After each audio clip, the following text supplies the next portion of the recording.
Mimi natoka kwetu ni Mumias. Sina mama, sina baba.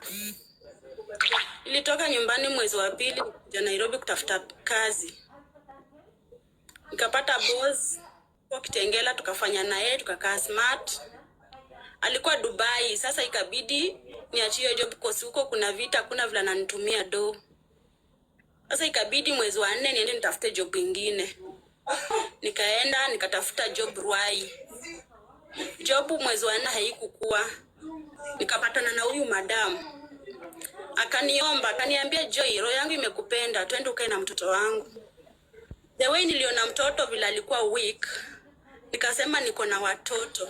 Acha ende nilelee mama mtoto, cause pia mimi nipate pesa ya vile nezalisha watoto wangu nyumbani na wasome. Na nikajitolea. Nikasema nitapenda huyu mtoto kama wangu. Tukaenda na huyo mama mpaka kwake na tukaanza kuishi. Date 1 mwezi wa 4. Tumeishi na huyo mama. Huyo mama hakuwa anapenda mtoto. Yeye akitoka ameenda. Huyo mama mwezi mzima huo amelala kwa nyumba mara moja. Mimi ndio nilikuwa kila kitu kwa mtoto. Hadi mtoto akiniona natoka huko ananiita mam. Mpaka naambia watoto hapana ni auntie.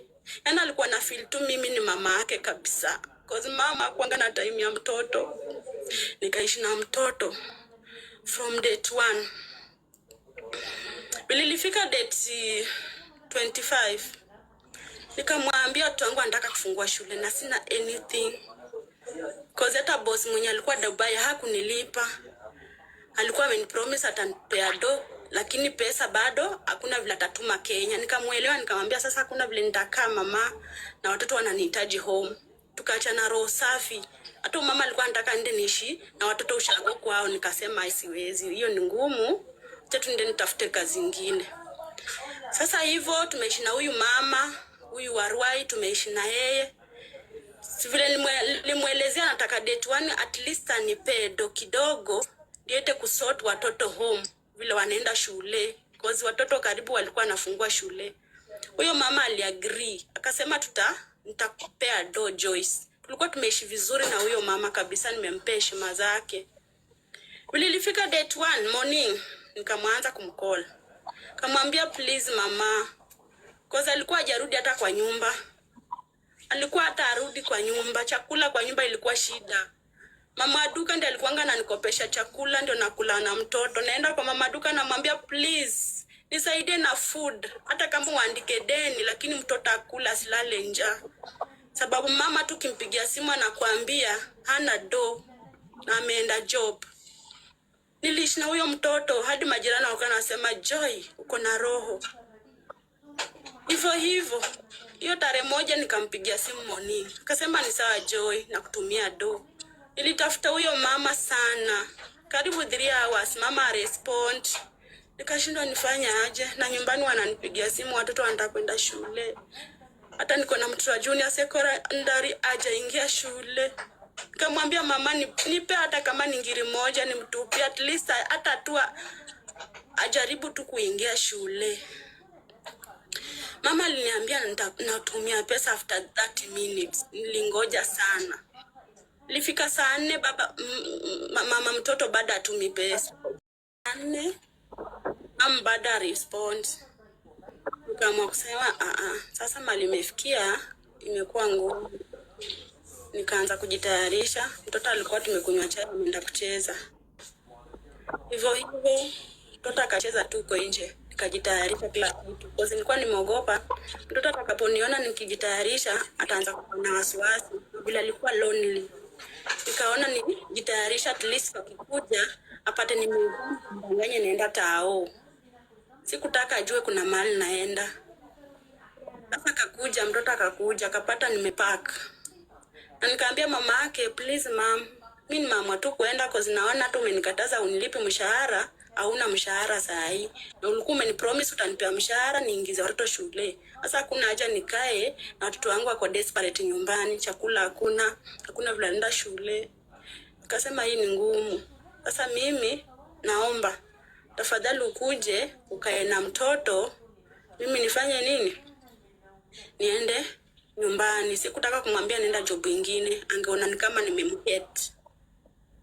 na sikuwa na ubaya wote na huyo mama hata na mtoto. Mama akaniambia anakam, na mimi nikajitayarisha kila kitu. Ilifika 11 mama hajakuja.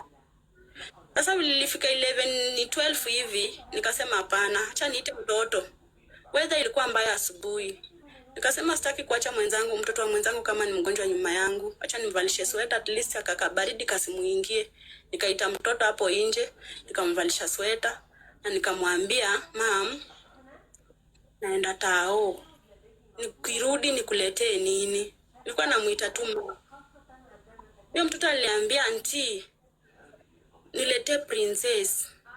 Nikamwambia, "Sawa mama, nitakuletea princess." Mtoto alinisindikiza hadi kwa gate. Kama amefurahia, amenishika nguo hivi.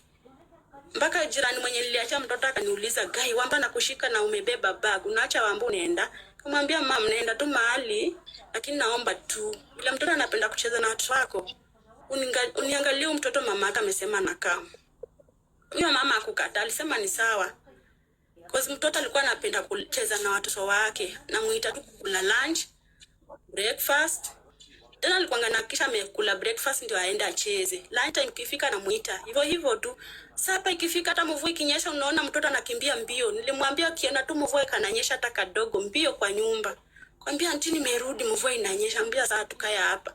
Mama tumeamua aende kucheza ni tunacheza naye kwa nyumba. Nafungua radio mtoto ananiimbia nyimbo mpaka anafurahia.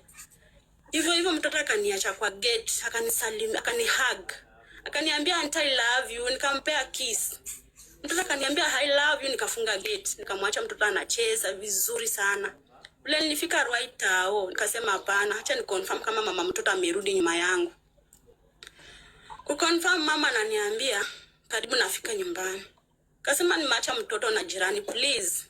Jaribu uniangalie mtoto kozi chai amekunywa asubuhi mpaka saa hii sijampikia lunch kwa sababu chakula haikuwa hata kwa nyumba, unaweza pikia mtoto ndio utoke. Hata tu unga haikuwa, hata tu mboga haikuwa. Ungepikia mtoto akule, at least muache kama mtoto ako sawa. Chai ndio tulikunywa asubuhi, tena mama duka ndiye alinikopesha maziwa na mkate. Hivyo mama kaniambia ni sawa. Nikamwambia naenda, lakini nimeacha mtoto kama anacheza. Lakini naomba nikienda malaenda unisaidie do. Nataka kujisort, hata saa hii sina fare ya kunifikisha mahali naenda Biseenda, hata 30 bob sina.